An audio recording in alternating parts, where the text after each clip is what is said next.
दैनिक नवभारत नवराष्ट्राच्या रत्नागिरी सिंधुदुर्ग विभागीय कार्यालयाचे उद्घाटन शुक्रवारी मारुती मंदिराजवळील साई रत्न अपार्टमेंट येथे तहसीलदार राजाराम म्हात्रे आणि नगराध्यक्षा शिल्पा सुर्वे यांच्या हस्ते पार पडले।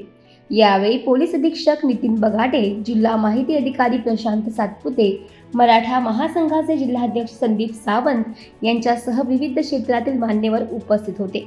यावेळी बोलताना नितीन बगाटे यांनी सायबर गुन्ह्यांबाबत नागरिकांनी सतर्क राहण्याचे आवाहन केले। प्रशांत सातपुते यांनी प्रिंट मीडियाची विश्वासार्हता कायम ठेवली असल्याचे सांगितले।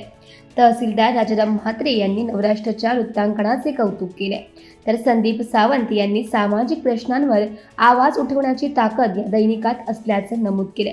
रत्नागिरी येथे स्वतंत्र विभागीय कार्यालय सुरू झाल्याने रत्नागिरी आणि सिंधुदुर्ग जिल्ह्यातील वाचकांना हक्काचे व्यासपीठ उपलब्ध होणार असल्याची भावना यावेळी व्यक्त करण्यात आली।